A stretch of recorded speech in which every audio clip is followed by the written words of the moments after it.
Good morning student, मैं Anshul sir और आज हम देखेंगे क्रॉप प्रोडक्शन एंड मैनेजमेंट के फसल उत्पादन एवं प्रबंधन के जो है 100 MCQ। जो भी बच्चा जो है AMU, JMI, KVS, NVS या फिर BHU या फिर किसी भी इंट्रेंस एग्जाम की तैयारी कर रहा है क्लास 9th के लिए, तो क्लास 8th का वहाँ पर आपको जो है science, SST, math, English grammar, Hindi grammar पूछी जाती है और कहीं कहीं उर्दू भी आती है। तो आप जो है इसमें इंटरव्यू के लिए और साथ के साथ इंट्रेंस एग्ज़ाम के लिए तैयारी कर सकते हैं। मैं ज़्यादा टाइम नहीं लूँगा आपका, तो चलिए स्टार्ट करते हैं MCQ को। तो चलिए स्टार्ट करते हैं। पहला MCQ आपसे कह रहा है when plants of same kinds are grown, जब एक ही तरह की जो है फसल जो है उगाई जाती है, यानी एक ही तरह के प्लांट जो है उगाए जाते हैं। जैसे कि मान लो मटर, ये मटर का बीज है तो मटर की फसल हो, ठीक है। गेहूं का अगर बीज है, सीड है, तो गेहूं की फसल हो। जब एक ही तरह की जो फसल उगाई जाती है, एक ही तरह के जो पेड़ पौधे जो होते हैं, same kind are grown at one place, एक ही तरह के पौधे जो है ग्रो किए जाते हैं एक ही जगह पर बहुत बड़ी मात्रा में, लार्ज स्केल में, एक बड़ी फील्ड में, तो उसे हम क्या कहते हैं जी, आपको पता होना चाहिए। उसे हम कहते हैं जी क्रॉप, यानी फसल। और इसी फसल को जब उग जाती है, उगने के बाद हम कटाई करते हैं, हार्वेस्ट करते हैं, फिर दूसरी क्रॉप हम उगाते हैं, तो इसी चीज़ को हम कहते हैं, क्या कहते हैं, एग्रीकल्चर। थोड़ा सा डिफरेंस है, इस भी चीज़ को याद रखिएगा। अगर आपसे प्लांट्स पूछा गया है, प्लांट बताओ कौन सा प्लांट हम एक जैसे उगाते हैं लार्ज स्केल में, तो क्रॉप, ठीक है। और फिर कल्टीवेट करना, ये सब करना, प्रोसेस करना, इसको हम एग्रीकल्चर कहते हैं, खेती कहते हैं। तो सेकंड क्वेश्चन हमसे कह रहा है the practice of growing crop is called, ठीक है। क्रॉप्स को ग्रो करना, ठीक है, और फिर उसको काटना वगैरह, ये सब, यानी क्रॉप्स की बात हो रहा है, क्रॉप्स को ग्रो करना। और अभी मैंने बताया था, तो इसका जो ऑप्शन है वो है खेती, ए।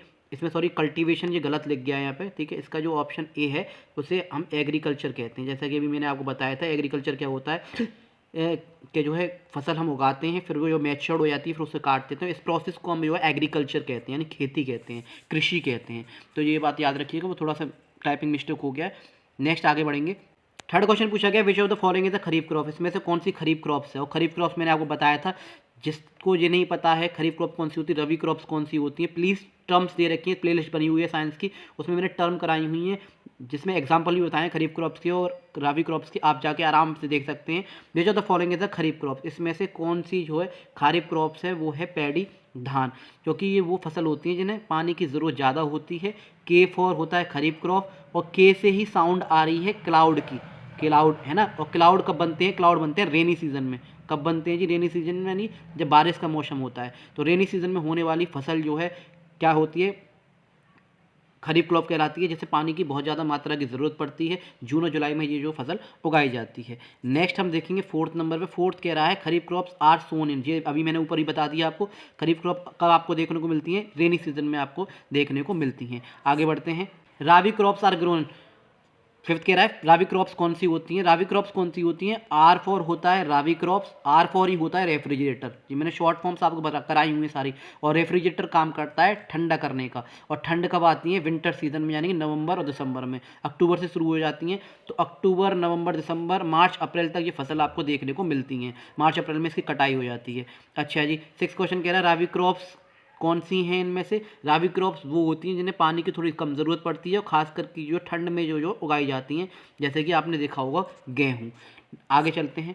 सेवन्थ क्वेश्चन आपसे कह रहा है the first step of crop production, फसल जब हम उगाते हैं, पौधे जब लगाते हैं, तो सबसे पहले क्रॉप उगाने का सबसे पहला जो स्टेप होता है, फर्स्ट स्टेप क्या है, ये पूछा गया है। तो सबसे पहले हम करते हैं जी मिट्टी को तैयार, प्रिपरेशन ऑफ सॉइल, फिर उसके बाद जो है आगे के स्टेप होते हैं।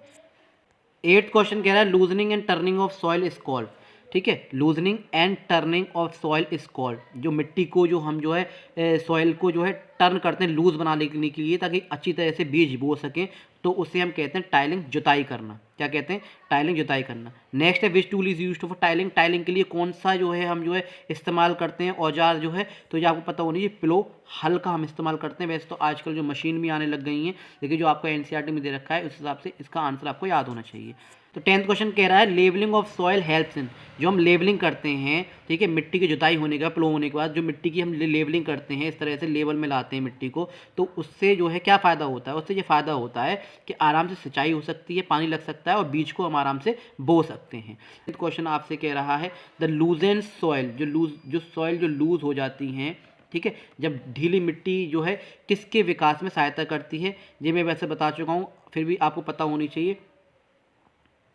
तो इसका जो है the loosening of soil helps in the growth of, मिट्टी जितनी जो है लूज होगी, ठीक है, खेत में, उतना ही जो हम अर्थवर्म और माइक्रोब्स वगैरह आराम से जो है लाइव कर पाएंगे, और ये जो हेल्प करते हैं क्रॉप्स को बढ़ाने में, ठीक है, ग्रो करने में बहुत हेल्प करते हैं। अर्थवर्म जो है, ऐसा कहा जाता है अर्थवर्म तो ये फार्मर का जो है दोस्त होता है। बिग क्रम्स ऑफ सॉइल, जब मिट्टी की हम जुताई वगैरह करते हैं तो बड़े बड़े ढेले निकलते हैं, ठीक है, मिट्टी के क्या होते हैं, बड़े बड़े इस तरह से ढेले निकलते हैं, तो उन्हें हम क्रम्स कहते हैं।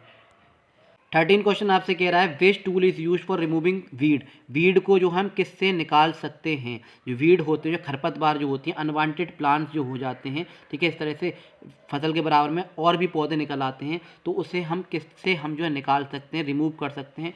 तो जी उसका जो आंसर आपको पता होना चाहिए, होए बोलते हैं, कुदाल बोलते हैं, खुरपी बोलते हैं, ठीक है। वैसे तो मशीन भी आ रही है, या फिर वीडीसाइड्स हम यूज़ करते हैं, वीडीसाइड्स को जो हम केमिकल होता है वीडीसाइड्स को वीड को निकालने के लिए।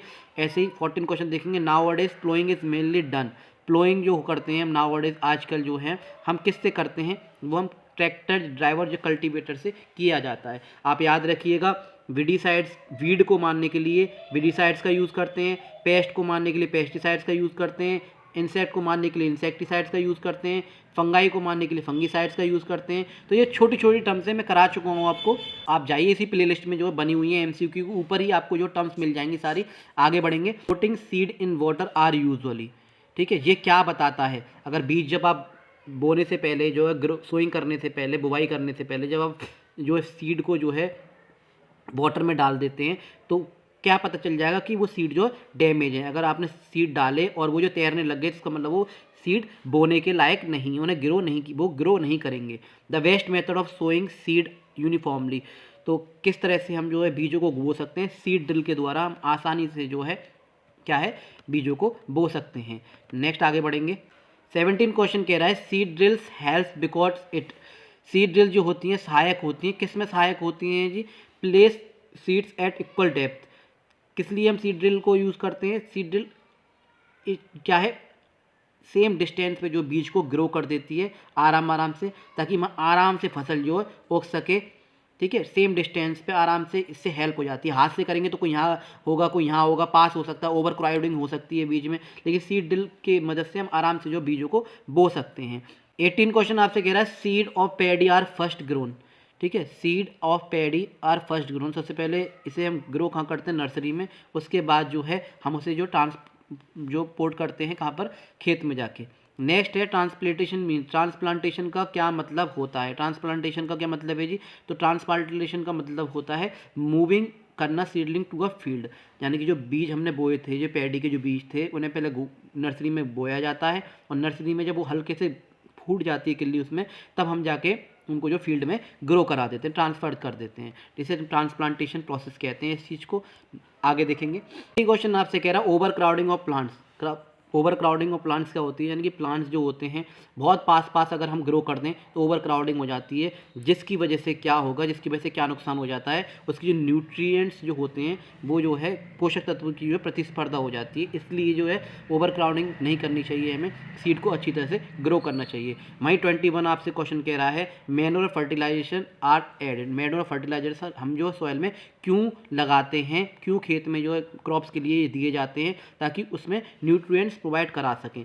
खासकर हमें नेचुरल खाद देना चाहिए, मैन्योर को, फर्टिलाइजर्स को हमें कम यूज़ करना चाहिए। 22 क्वेश्चन आपसे कह रहा है मैन्योर इज ऑब्टेन्ड, मैन्योर कहाँ से मिलते हैं, मैन्योर मिलते हैं जी decomposed of plants and animal, ठीक है, पेड़ पौधे जो मर जाते हैं, सड़ गल जाते हैं, वो है, या फिर गोबर, गाय का गोबर हो गया, भैंस का गोबर हो गया, या फिर वेजिटेबल्स हो गए, फ्रूट्स हो गए, उनके छिलके वगैरह होते हैं, इनसे हम मिलकर डिकम्पोज बना लेते हैं, और उनको जो है हम जो खेत में डाल सकते हैं, जो कि नेचुरल खाद का काम करता है बहुत अच्छा। तो इन ऑप्शंस को आप अच्छी तरह से करते जाइए। देखिए जिसको चैप्टर नहीं पढ़ा है जिसने डीपली, वो जाके आराम से चैप्टर को पढ़ सकता है, साइंस की प्लेलिस्ट बनी हुई है हमारी, ठीक है। आप चाहे फर्स्ट क्लास की तैयारी कर रहे हो, 6th क्लास की या 9th क्लास की, किसी की भी आप तैयारी कर रहे हो, आप आराम से जाके यहाँ पे देख सकते हैं, और स्कूल की भी क्लासेस यहाँ मिल जाएंगी आपको, डिफरेंट टाइप की क्लासेस आपको मिल जाएंगी। मैं एक टीचर हूँ, free of cost knowledge provide कराने की कोशिश कर रहा हूँ। 23 क्वेश्चन कह रहा है which is a chemical fertilizer, इसमें से कौन सा केमिकल फर्टिलाइजर्स है, तो ये आपको पता होनी चाहिए। केमिकल फर्टिलाइजर इसमें से कौन सा यूरिया है, बाकी सब काव डंक हो गया, ये मैन्योर है, कंपोस्ट ये भी मैन्योर है, और ग्रीन मैन्योर ये भी मैन्योर है। अगर ये पूछा जाए मैन्योर कौन से, तो ये तीनों मैन्योर है, ये आपका फर्टिलाइज़र है। ये भी चीज़ आपको पता होनी चाहिए, ठीक है। 23 क्वेश्चन आपको समझ में आ गया। नेक्स्ट आगे पढ़ेंगे, 100 क्वेश्चन है, जल्दी जल्दी से लगाते हैं, मैं नहीं चाहता कि वीडियो ज़्यादा बड़ी हो जाए, ठीक है। 24 क्वेश्चन आपसे कह रहा है, 24 कैसा, excessive use of fertilizer. Excessive use of fertilizers अगर देखें, ज़्यादा अगर हम फर्टिलाइजर्स को यूज़ करेंगे तो किसके होने के जो है चांस ज़्यादा हैं, तो इसमें एक ही है, वाटर पॉल्यूशन के चांस ज़्यादा हैं। वाटर पॉल्यूशन बहुत हो जाएगा, सॉइल की फर्टिलिटी तो बढ़ेगी नहीं, बेटर टेक्सचर भी नहीं होगा, मोर माइक्रोब्स बढ़ेंगे ही नहीं, अर्थ में माइक्रोब्स नहीं देखने को मिलेंगे, तो सिर्फ और सिर्फ इसमें वाटर पॉल्यूशन ही देखने को मिल सकता है। 25 क्वेश्चन आपसे कह रहा है, organic manure improves of soil. तो क्या करता है, ऑर्गेनिक मैन्योर जो होता है टेक्सचर और वाटर होल्डिंग को क्या है, फ़ायदा पहुंचाता है। ऑर्गेनिक मैन्योर क्या करता है, टेक्सचरिंग उसको फ़ायदा पहुंचाता है। कह रहा है क्रॉप रोटेशन। क्रॉप रोटेशन किस में हमारी हेल्प करती है, जो क्रॉप रोटेशन होती है, फसल चक्र जिसे कहते हैं, वो किस में हमारी हेल्प करती है जी, वो हमारी हेल्प करती है न्यूट्रिएंट्स रेप्लेनाइज्ड में। क्यों, क्योंकि इस सीज़न में कोई और फसल उगा दी, अगले सीज़न में कोई और फसल उगा दी, फिर अगले सीज़न में और कोई फसल उगा दी, जिसकी वजह से न्यूट्रिएंट्स रेप्लेनाइज होते रहते हैं सॉइल में से। कभी कभी हम फील्ड को कुछ सीज़न के लिए खाली भी छोड़ देते हैं, जैसे फैलो बोलते हैं, तो ये भी आपको पता होना चाहिए, उससे भी सॉइल की फर्टिलिटी बढ़ाने के लिए हम ऐसा करते हैं। नेक्स्ट आता है राइजोबियम बैक्टीरिया जो होता है, जो राइजोबियम बैक्टीरिया जो आपने सुना होगा, राइजोबियम बैक्टीरिया कहाँ पाया जाता है, राइजोबियम बैक्टीरिया खासकर की लेग्यूमिनस प्लांट्स जो होते हैं उनकी जड़ों में पाया जाता है। क्यों, क्योंकि एटमॉस्फेयर में नाइट्रोजन प्रेजेंट रहती है, वो नाइट्रोजन को सॉइल में कन्वर्ट करके प्लांट्स को आराम से दे देता है। तो ये नाइट्रोजन राइजोबियम बैक्टीरिया जो होते हैं वो नाइट्रोजन फिक्सेशन में भी हेल्प करते हैं, ये आपको पता होना चाहिए। कहाँ पाए जाते हैं, वो लेग्यूमिनस प्लांट्स की रूट में पाए जाते हैं, जैसे कि मटर हो गया, इनमें जो पाए जाते हैं। 28 क्वेश्चन है, supply of water to crops to regular interval is called. ठीक है, पानी को टाइम टू टाइम देते रहना, ठीक है, उसे हम इरीगेशन कहते हैं। क्या कहते हैं, इरीगेशन कहते हैं, यानी सिंचाई कहते हैं। 29 क्वेश्चन आपसे कह रहा है, इन समर इरीगेशन फ्रीक्वेंसी। ग्रीष्म जो गर्मी का जैसे मौसम होता है, जब फसल जब उगाई जाती है तो उस टाइम जो है क्या है, पानी की हमें थोड़ी ज़्यादा ज़रूरत पड़ती है। लेकिन ठंड के समय ऐसा नहीं होता, जब राबी क्रॉप्स हम उगाते हैं उस टाइम ऐसा नहीं होता है, उसमें थोड़ी कम ज़रूरत पड़ती है। 30 क्वेश्चन कह रहा है, which is not acquire of irrigation. इनमें से कौन सा ऐसा है जिससे जो है हम पानी नहीं ले सकते। देखिए, बैल से तो पानी हम लेते हैं, रिवर से भी पानी की ज़रूरत पड़ सकती है, डैम से भी पानी की ज़रूरत पड़ती है। कौन सा ऐसा नहीं है, ग्रेनरी। ग्रेनरी इसलिए नहीं है क्योंकि इसमें जो है जब फसल उग जाती है तो हम इसमें स्टोर करके रखते हैं, तो ये स्टोरिंग में काम आता है, याद रखिएगा। इवन क्वेश्चन आपसे कह रहा है, ट्रेडिशनल इरीगेशन मेथड यूज़। जो ट्रेडिशनल, ये क्वेश्चन बार बार पूछा भी जाता है, ट्रेडिशनल इरीगेशन मेथड यूजफुल कब होता है। ट्रेडिशनल इरीगेशन मेथड जो होता है, पारंपरिक सिंचाई विधियाँ उपयोग करती हैं, क्या उपयोग करती हैं जी, ह्यूमन और एनिमल पावर दोनों को। Which is traditional irrigation method, इसमें से कौन सा ट्रेडिशनल इरीगेशन मेथड है, तो ट्रेडिशनल इरीगेशन मेथड इसमें से एक ही है, कौन सा है, ढेकली। ये चीज़ आपको पता होनी चाहिए। लेकिन अगर आपसे ये पूछा जाए सबसे बेस्ट इरीगेशन सिस्टम कौन सा है, तो वो है आपका ड्रिप सिस्टम। 33 क्वेश्चन कह रहा है, sprinkler system useful for. Sprinkler system जो होते हैं किस लिए यूज़ किए जाते हैं। स्प्रिंकलर सिस्टम क्या होता है, ऐसे रोटेशन सा, आपने ना एक जैसे फुटबॉल ग्राउंड होता है उसमें ऐसे देखा होगा गोल गोल सा, आपने ऐसे गोल गोल से देखा होगा, स्प्रिंकलर लगा हुआ होता है जिसमें वाटर जो है फ्लो हो जाता है चारों तरफ इस तरह से, जिसे हम स्प्रिंकलर कहते हैं ना। तो वो क्या करता है, वो चारों तरफ जो घुमा देता है पानी को, जिससे अनइवन लैंड जो होती है, असमान भूमि को में जो ये क्या होता है, काम में आता है। नेक्स्ट आपको दे रखा है 34, drip irrigation supplies water for. Drip irrigation जो है किस तरह से वाटर को सप्लाई करता है, ये आपको पता नहीं चाहिए। ड्रॉप बाय ड्रॉप जो है रूट्स में जो है पानी इस तरह से, जो रूट्स हमारी जा रही होती है ना, इस तरह से रूट जो जा रही होती हैं, ऐसे पाइपलाइन बिछाते हैं कि यहाँ पे आराम से बूंद बाय बूंद आराम से जो है क्या है, पानी इसे मिले रूट्स को, और रूट्स को ज़रूरत होती है पानी की, तो उसे मिल जाता है आराम से। 35 क्वेश्चन कह रहा है, unwanted plants grow with crops. Crops के साथ, फसल के साथ कभी कभी अनवांटेड प्लांट्स जो ग्रो हो जाते हैं, जिन्हें हम वीड्स कहते हैं, खरपतवार कहते हैं, और उन्हें हटाने के लिए क्या है, वीडिसाइड्स का हम यूज़ करते हैं। इस चीज़ को पता होनी चाहिए। जब हाथ से कर रहे हैं तो नराई जिसे कहते हैं। नेक्स्ट क्वेश्चन कह रहा है, रिमूवल ऑफ वीड्स। वीड्स को जो हटाना, जो रिमूवल ऑफ वीड्स जो होते हैं, वीड जो खरपतवार होती है उसको हटाने को हम क्या कहते हैं, अभी मैंने बताया वीडिंग कहते हैं, निराई या गुड़ाई कहते हैं। अगर आप केमिकल यूज़ कर रहे हैं तो विडीसाइड्स हम जो है यूज़ करते हैं खरपतवार को हटाने के लिए। नेक्स्ट आपको दे रखा 37 पे, best time of for time of weeding. Weeding जो टाइम होता है, वेस्ट टाइम कब होता है, कब होता है जी? जब होता है बिफोर फ्लावरिंग, फूल आने से पहले हमें जो वीडिसाइड्स का यूज़ कर लेना चाहिए या फिर वीडिंग कर लेनी चाहिए, ताकि जो न्यूट्रिएंट्स क्रॉप को मिलनी चाहिए, फसल को मिलनी चाहिए, वो उनको ना मिले।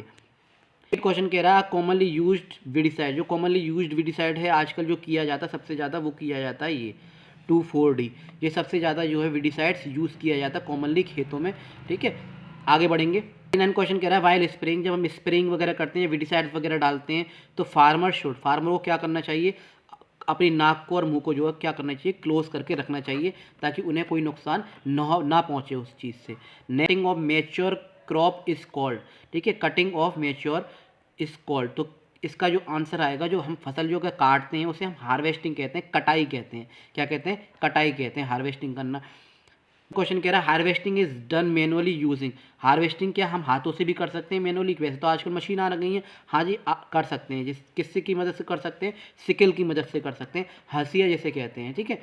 42 क्वेश्चन आगे देखेंगे, जल्दी जल्दी मैं कराने की कोशिश कर रहा हूँ, आप बस ज़्यादा से ज़्यादा प्रिपेयर कर लीजिएगा इन क्वेश्चन को। Separation of grains from chaff, grains जो होती हैं, जो हमारी ग्रेन्स वगैरह जो होती हैं, ठीक है, जो अनाज होता है उसमें से भूसे को अलग करना क्या कहलाता है? उसे हम विनोइंग कहते हैं। क्या कहते हैं? विनोइंग कहते हैं। और जो पेड़ में से अनाज को अलग करते हैं उसे हम थ्रेशिंग कहते हैं। 43 क्वेश्चन कह रहा है अ कंबाइंड मशीन, एक कंबाइंड मशीन होती है जो हार्वेस्ट और थ्रेशर दोनों ही के काम आती है, जो हार्वेस्ट करती है और थ्रेशर भी करती है, यानी कटाई भी कर देती है, साथ ही साथ थ्रेशिंग भी कर देती है।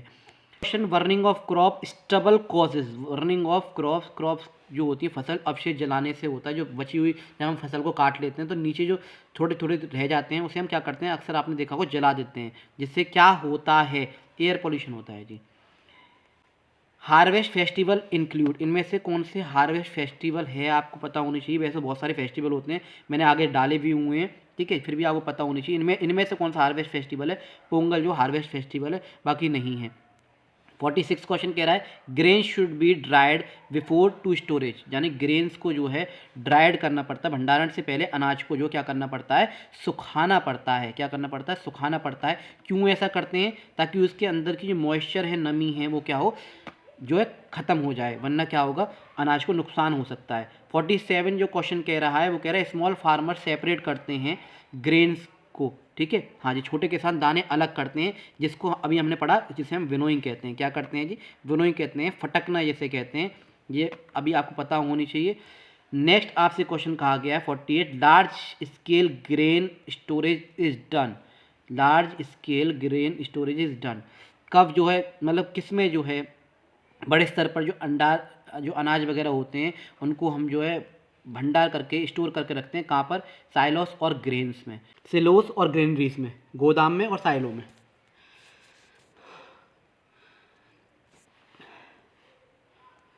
49 क्वेश्चन नीम लीव्स जो होती हैं, नीम की जो पत्तियाँ होती हैं, नीम पे के पेड़ की जो पत्तियाँ होती हैं, वो क्या काम करती है?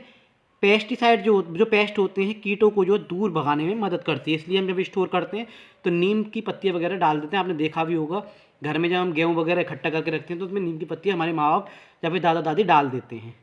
नेक्स्ट 50 क्वेश्चन कह रहा है rearing animals on large scale, बड़े पैमाने पर, ठीक है, जानवरों को पालना, उसे हम एनिमल हस्बेंड्री कहते हैं। अब चाहे वो मधुमक्खी पालन हो, चाहे वो अर्थवर्म फार्मिंग हो, चाहे वो पिसीकल्चर हो, मछली पालन हो, तो इस तरह से हम कई सारे तरीके से क्या है एनिमल हस्बेंड्री करते हैं। नेक्स्ट क्वेश्चन पूछता है मिल्क इज ऑब्टेन्ड फ्रॉम, इनमें से किससे हमें दूध की प्राप्ति होती है? तो दूध की प्राप्ति किससे होती है? गाय से होती है। कभी कभी ये भी आता है किससे नहीं होती, तो ये भी आप याद रखिएगा। इनमें कौन सा नहीं दे रखा होता, खासकर ऑक्स का आपको एग्जाम्पल मिलता है, तो ये आप प्लीज़ याद रखिएगा। नेक्स्ट 52 क्वेश्चन आपसे कह रहा है, ऑप्शन थोड़ा नीचे चले गए, इसे मैं छोटा कर दे रहा हूँ, ठीक है। विच एनिमल गिव्स वूल, कौन सा जानवर जो है वूल प्रोवाइड कराता है?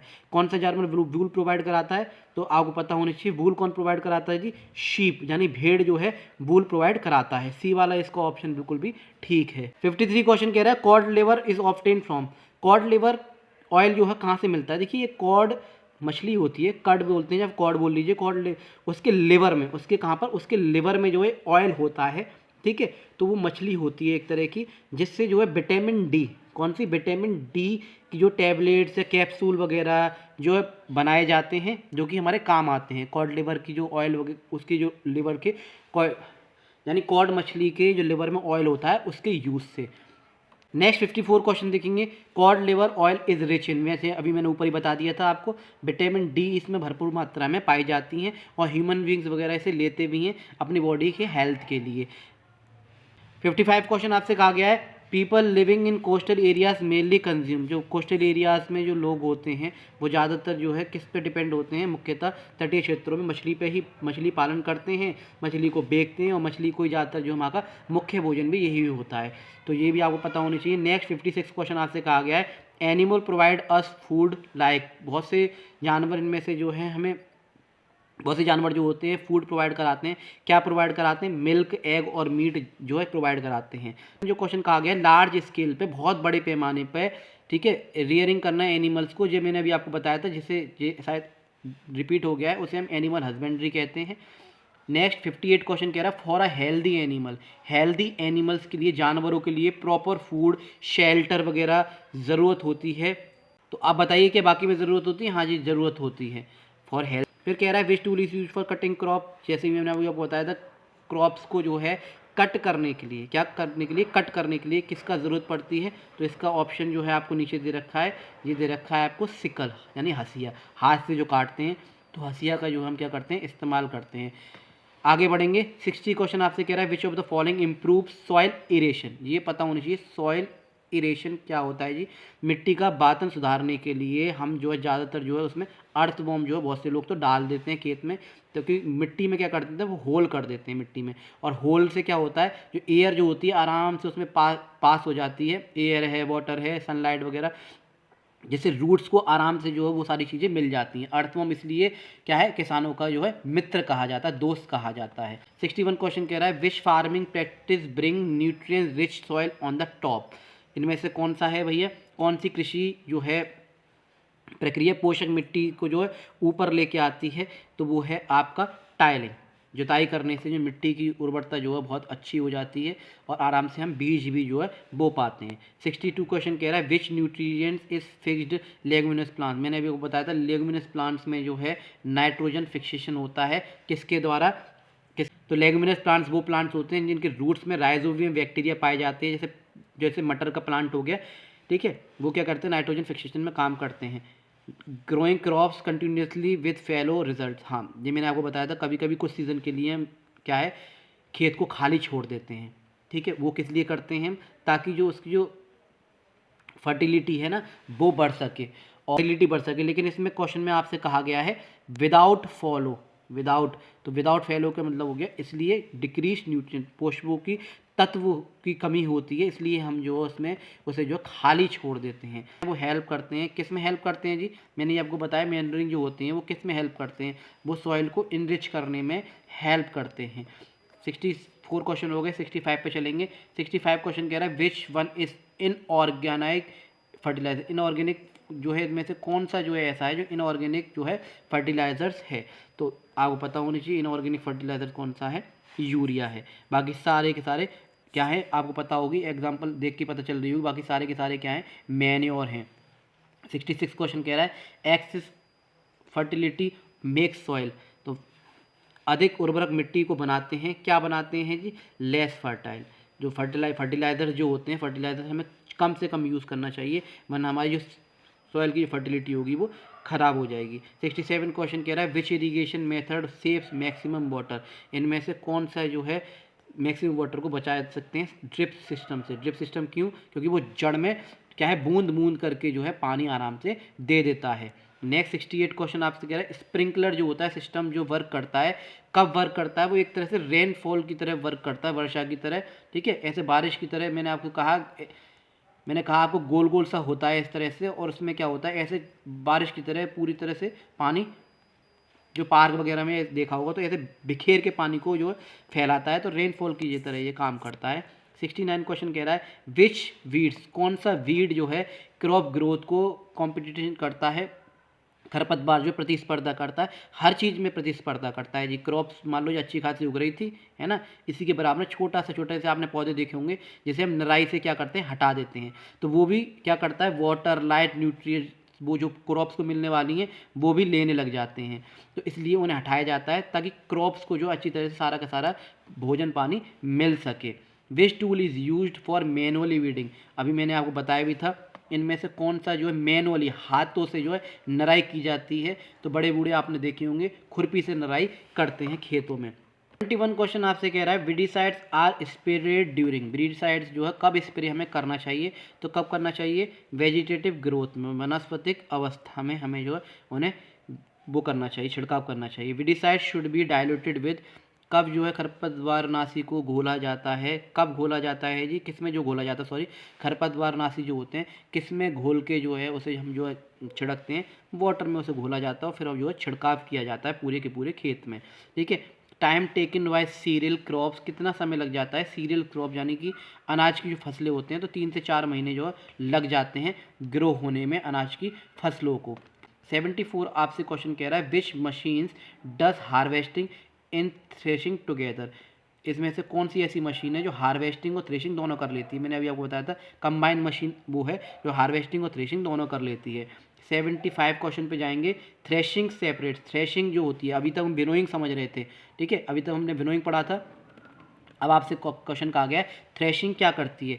थ्रेशिंग क्या करती है जी, ग्रेन्स को जो है, दाने को जो है चाफ से अलग कर देती है, या आपको पता होनी चाहिए ग्रेन्स को चाफ से अलग कर देती है, ठीक है। और लाइटर चाफ, जो हल्के फुल्के जो चाफ रह जाते हैं, तो वो जो चाफ जो हम अलग करते हैं, जो खेत में से पहले डायरेक्ट करते हैं, ठीक है, अनाज को जो भूसे भूसे को अलग करते हैं, ठीक है, तो उसे हम थ्रेशिंग कहते हैं। लेकिन जब थोड़े बहुत वगैरह वगैरह रह जाते हैं, फिर भी जो गंदगी रह जाती है उसे हम विनोइंग कहते हैं, ठीक है। और वो जो साफ़ होती है हवा से साफ़ होती है, जैसे आपने सूप से छटक के देखा होगा मम्मी को जो है, कभी जो गेहूँ वगैरह बनाते हुए आटा जब पीसने के लिए जाते हैं, या खेत में जो पंखा वगैरह लगा देते हैं, तो छोटे छोटे जो उसमें चाफ रह जाते हैं उनको हम अलग करते हैं। 77 क्वेश्चन कह रहा है फ्रेशली हार्वेस्टेड ग्रेन्स कंटेन, जो फ्रेशली हार्वेस्टेड ग्रेन्स होते हैं, नई कटी जो फसल होती है, ठीक है, उसे जो हम किस तरह से बचा के रखते हैं, किससे बचा के रखते हैं, मॉइस्चर से हम उसे क्या करते हैं, बचा के रखते हैं ताकि वो सड़े ना, खराब ना हो जाए, है ना। हाई मॉइस्चर ड्यूरिंग स्टोरेज, भंडारण में अधिक नमी से होता है, अगर अधिक नमी जो है भंडार में हो, जो भंडार जब हम करते हैं तो क्या होता है, पूरा का पूरा अनाज खराब हो सकता है, इसलिए हम पहले उसको अनाज को सुखा लेते हैं, जब पूरी तरह से वो सूख जाता है तभी हम जो उसे स्टोर करके रखते हैं। नेक्स्ट क्वेश्चन कह रहा है storage structure protect grains from, किससे जो है ग्रेन्स को बचा के रखना चाहिए जब भंडार कर रहे हैं, खासकर कि रेड से और इंसेक्ट से, इनसे बचा के रखना चाहिए। रेड्स को मारने के लिए रोडेंट्स होते हैं, तो रोडेंट्स को मारने के लिए हम रोडेंटिसाइड्स का यूज़ कर सकते हैं, है ना, और इंसेक्ट वगैरह को मारने के लिए हम इंसेक्टिसाइड्स वगैरह का यूज़ कर सकते हैं। नेक्स्ट हम क्वेश्चन करेंगे आगे 80 क्वेश्चन, लार्ज स्टोरेज हाउसेज का आर कॉल्ड, जिसमें अनाज वगैरह बड़े बड़े मात्रा में रखा जाता है स्टोर करके, उसे हम साइलो कहते हैं, क्या कहते हैं, साइलो कहते हैं। 81 क्वेश्चन कह रहा है नीम्स लीव्स, जो नीम की जो पत्तियां होती हैं, जो अभी मैंने आपको बताया भी था, जो नीम की पत्तियां वगैरह जो होती हैं वो क्या हेल्प करती हैं, वो इंसेक्ट को भगाने में, दूर भगाने में क्या करती हैं, हेल्प करती हैं। 82 क्वेश्चन आपसे कह रहा है which festival is related to harvest, इसलिए मैंने सारे के सारे फेस्टिवल आपको यहाँ दे दिए हैं, इसमें से कौन सा फेस्टिवल है जब फसल कटती है तब जो है मनाए जाते हैं, तो मैंने सारे के सारे आपको जो है यहाँ आंसर में दे दिए हैं, अगर कोई भी पूछा जाए तो बता दीजिएगा आप। ये इंडिया के जो फेस्टिवल हैं, जो कि हार्वेस्ट फेस्टिवल हैं, जो कि मनाए जाते हैं, सेलिब्रेट किए जाते हैं, कब, पोंगल मनाया जाता है तमिलनाडु में, वैसाखी मनाई जाती है पंजाब हरियाणा में, ओनम केरला में मनाया जाता है, ठीक है, माघ बोल लीजिए, बोहाग बोल लीजिए, बिहू बोल लीजिए, असम में मनाया जाता है, और मकर संक्रांति कई जगह पे, कई स्टेट्स में जो मनाई जाती हैं, ठीक है। ये वो फेस्टिवल हैं जो जब फसल कटती है तब उन्हें पूजा जाता है फसल को, ठीक है, पूजा की जाती है इकट्ठा करके, और ये जो मनाए जाते हैं, ये एक तरफ आपको स्टेट्स दे रखी हैं और एक तरफ आपको जो है क्या है, इनके त्योहारों के नाम दे रखे हैं। आई होप आप लोग समझ पाए होंगे। इस क्वेश्चन को मैंने इसलिए सारे के सारे इसमें इकट्ठे ही आपको मैंने डाल दिए हैं ताकि आपको कोई भी कन्फ्यूज़न ना रहे, कहीं से भी कोई भी क्वेश्चन आए उठ के। तो फिर है burning of stubble harmful because, क्यों, कॉज पॉल्यूशन होता है, यानी पराल जो होते हैं अगर उन्हें हम जलाएंगे तो क्या हानिकारक होगा, किसको लिए हानिकारक होगा, उससे जो है पॉल्यूशन होगा। फिर क्वेश्चन है which is not an agriculture implement, इनमें से एग्रीकल्चर इम्प्लीमेंट क्या नहीं है, इसमें से कौन सा औजार जो है कृषि में, खेती में जो है काम नहीं आता है, तो ये आपको साफ दिख रहा है, देखिए प्लो काम आता है, हॉय काम आता है, सीड ड्रिल काम आता है, इसमें से कौन सा काम नहीं आता, रेफ्रिजरेटर, फ्रिज का खेती बाड़ी में कोई भी काम नहीं होता है। 85 क्वेश्चन आपसे कह रहा है विच क्रॉप नीड, इनमें से कौन सी क्रॉप जो है मैक्सिमम वाटर, यानी ज़्यादा मात्रा में पानी चाहिए होता है, तो जैसा कि आपको पता है अभी आपको बताया था खरीफ क्रॉप जो होती है पैडी होती है, जैसे पानी की मात्रा ज़्यादा ज़रूरत पड़ती है क्योंकि रेनी सीजन में उगाई जाती है। Next, soil testing helps in, soil की जो टेस्टिंग करते हैं, मिट्टी की परीक्षण किसानों को मदद करती है। मिट्टी की जो परीक्षण करता रहना चाहिए क्योंकि वो किसानों को क्या मदद करती है, जो आपको पता है क्या मदद करती है, नोइंग न्यूट्रिएंट्स रिक्वायरमेंट, पोषक तत्वों की पता चल जाती है कि मिट्टी में कितने पोषक तत्व हैं और इसमें हम जब बीज जो उगाएंगे तो कितना में फ़ायदा होने वाला है। इसमें से पल्स क्रॉप कौन सी है, जो दाल की फसलें होती हैं वो कौन सी है, तो वो है भैया अनाज, यानी कि सॉरी वो है आपका चना यानी ग्राम। बाकी सब जो है क्या है, ग्रेन्स वाली जो है फसलें हैं। नेक्स्ट क्वेश्चन आपको दे रखा है 88, which crop represent nitrogen naturally, किन में से जो है नेचुरली नाइट्रोजन निकलती है, तो दलहन वाली फसलें। जब भी नाइट्रोजन के बारे में बात आए तो आप याद रखिएगा लेग्यूमिनस प्लांट्स का, और लेग्यूमिनस प्लांट्स में बैक्टीरिया कौन सा होता है, तो वो होता है राइजोबियम।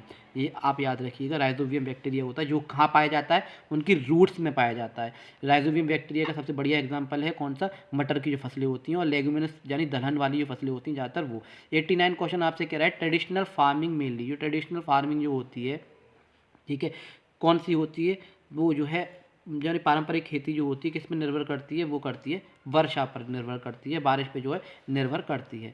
मॉडर्न फार्मिंग यूजेस, जो मॉडर्न फार्मिंग है, जो आजकल जो फार्मिंग की जा रही है वो मॉडर्न टूल्स और इरीगेशन पे डिपेंड है पूरी तरह से। वरना पहले हम जो बारिश पे डिपेंड हुआ करते थे, अब जो है ऐसा कुछ नहीं है। अब नए नए जो है टूल्स आ गए, नई नई मशीन्स आ गई हैं और नए नए जो सोर्सेज मिल गए हैं। Seed selection is important to get, बीज जो चयन किया जाता है सबसे इम्पॉर्टेंट है बीज की हेल्थ देखना, बीज कैसा है तभी हम ग्रो करें। अगर हेल्थ नहीं देखेंगे बीज की तो हमें नुकसान होगा, किसी और को नुकसान होने वाला नहीं है। 92 क्वेश्चन कह रहा है विच टूल्स हेल्प सेव लेबर, कौन सा जो है औजार है जो मेहनत बचाता है और टाइम भी बचाता है, तो वो है कल्टीवेटर। इससे जो कल्टीवेटर से जो बहुत सारी मेहनत बच जाती है लोगों की, और साथ के साथ हाँ वो बात अलग है, रोज़गार जा रहा है धीरे धीरे मशीनों के आने से, लेकिन क्या करें। Good crops required sunlight water, तो गुड क्रॉप्स के लिए न्यूट्रिएंट्स बहुत ज़्यादा ज़रूरी हैं, न्यूट्रिएंट जब मिलेंगे तभी वो अच्छी तरह से हो पाएगी।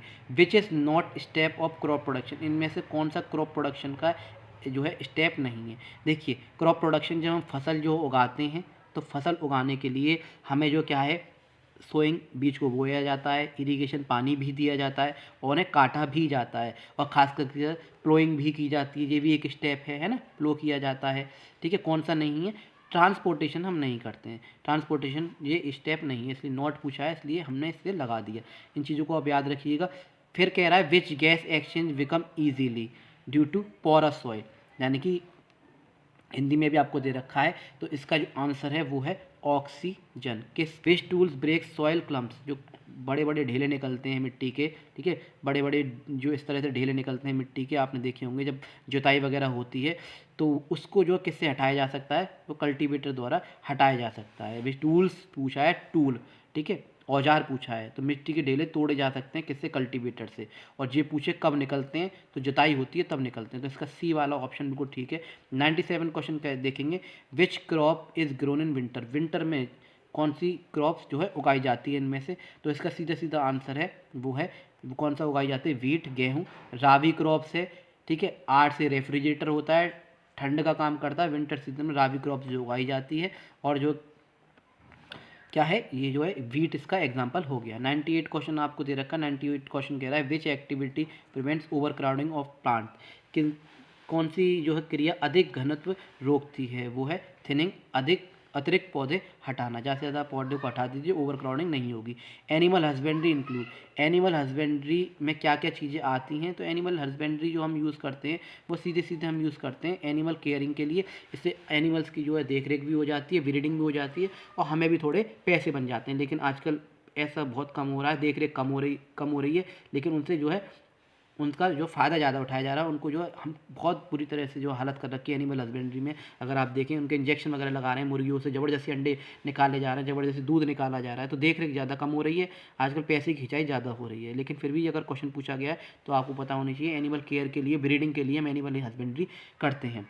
क्रॉप प्रोडक्शन इसका आंसर है, मेन एम है एग्रीकल्चर का मेन एम है वो है फूड प्रोडक्शन का, फूड जो उत्पाद करने का, और अगर फिर बच जाए तो अपने यूज़ में ले लेते हैं, और कुछ ज़्यादा हो तो उन्हें बेचा जाता है। तो ये थी आज की वीडियो, आई होप आप लोग को अच्छी लगी होगी। मैंने जल्दी से जल्दी ख़त्म कराने की कोशिश की है। तो ऐसी वीडियो देखने के लिए like share and subscribe. Thank you, have a nice day.